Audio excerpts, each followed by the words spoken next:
Hello and welcome back to Baby Alice's Stories. We now return to The Adventures of Tom Sawyer by Mark Twain. The final chapter, Chapter 35, The Conclusion. The reader may rest satisfied that Tom's and Huck's windfall made a mighty stir in the poor little village of St. Petersburg. So vast a sum, all in actual cash, seemed next to incredible.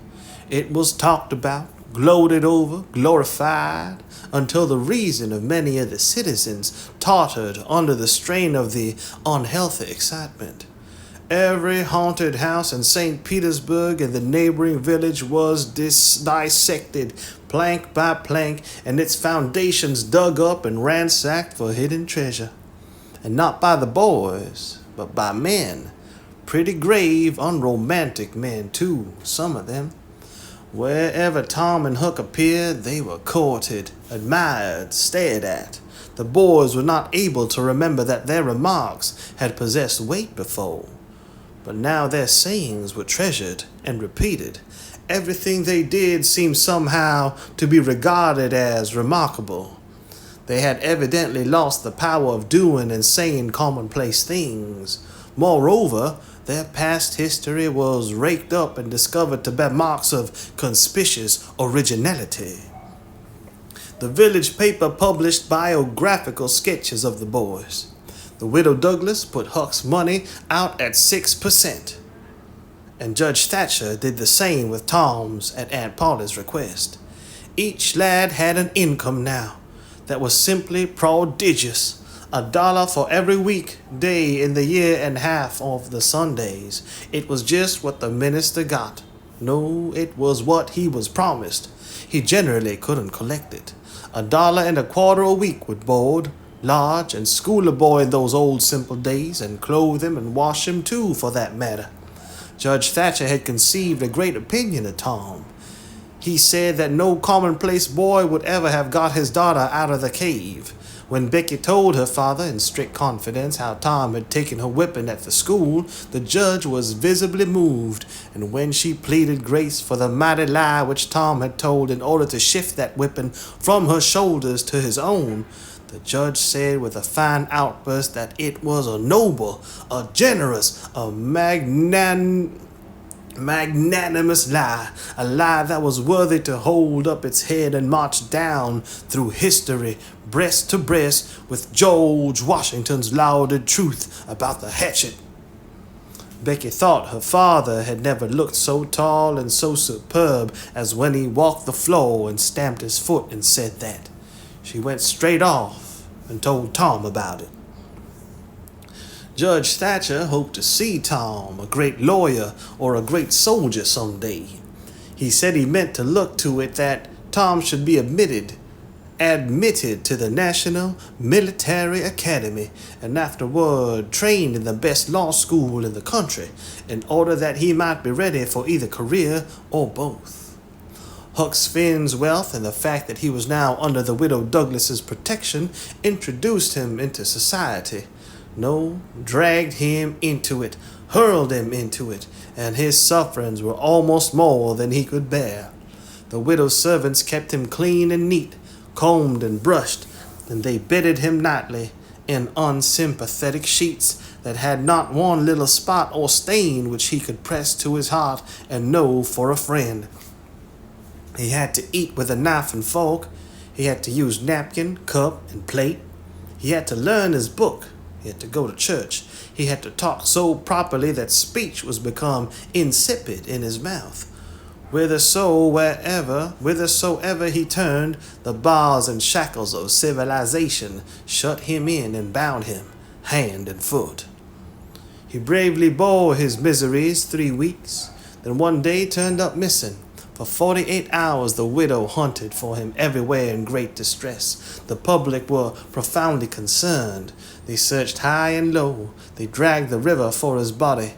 Early the third morning, Tom Sawyer wisely went poking among some old empty hogsheads down behind the abandoned slaughterhouse, and in one of them he found the refugee. Huck had slept there. He had just breakfasted upon some stolen odds and ends of food, and was lying off now in comfort with his pipe. But he was unkept, uncombed, and clad in the same old ruined rags that had made him picturesque in the days when he was free and happy. Tom routed him out, told him the trouble he had been causing, and urged him to go home. Huck's face lost its tranquil content and took a melancholy cast. He said, "Don't talk about it, Tom. I've tried it, and it don't work. It don't work, Tom. It ain't for me. I ain't used to it. The widow is good to me and friendly, but I can't stand them ways. She makes me get up just at the same time every morning, makes me wash. They call me all to thunder. She won't let me sleep in the woodshed. I got to wear them blamed clothes that just smothers me, Tom. They don't seem to any air get through 'em somehow. And they're so rotten nice that I can't sit down, nor lay down, nor roll around anywheres. I haven't slid on a cellar door for, well, it appears to be years. I got to go to church and sweat and sweat. I hate them ornery sermons. I can't catch a fly in there. I can't chaw. I got to wear shoes all Sunday. The widow eats by a bell. The widow eats by a bell, and she goes to bed by a bell. She gets up by a bell. Everything's so awful regular, a boy can't stand it." "Well, everybody does that way, Huck." "Tom, it don't make no difference. I ain't everybody, and I can't stand it. It's awful to be tied up so, and grub comes too easy. I don't take no interest in vitals that way. Vittles that way. I got to ask to go a-fishing. I got to ask to go in a-swimming. Darn if I hadn't got to ask to do everything. Well, I got to talk so nice it wasn't no comfort. I got to go up in the attic and rip out a while every day to get a taste in my mouth, or I'd have died.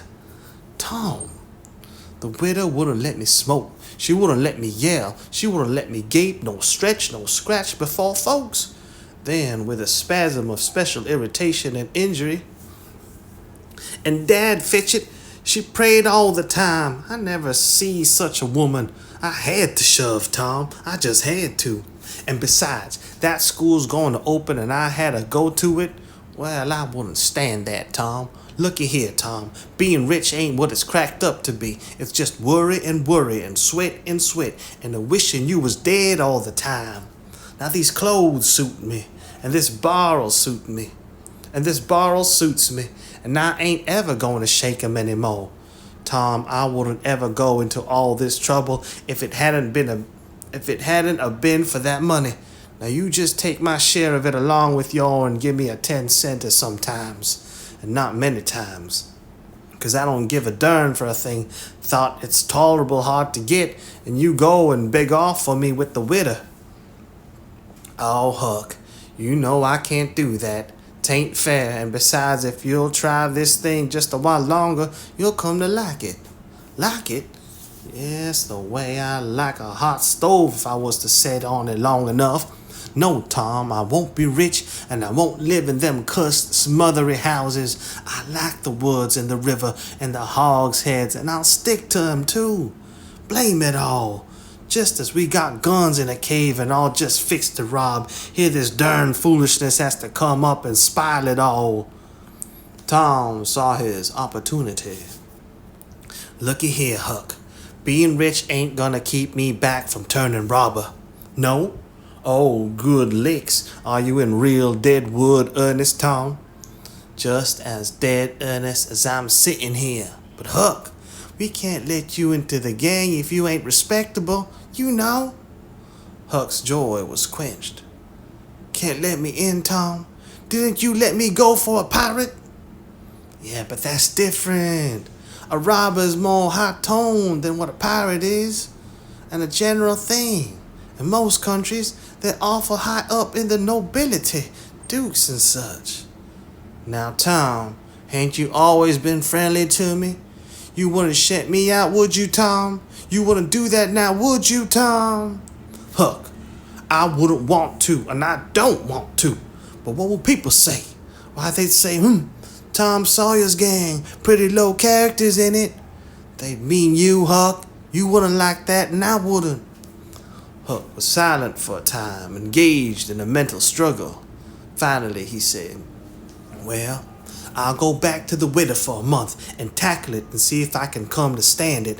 But if you'll let me belong to the gang, Tom." "All right, Huck, it's a whiz. Come along, old chap, and I'll ask the widow to let up on you a little, Huck. Will you, Tom? Now will you?" "That's good. If she'll let up on some of the roughest things, I'll smoke private and cuss private and crowd through a burst."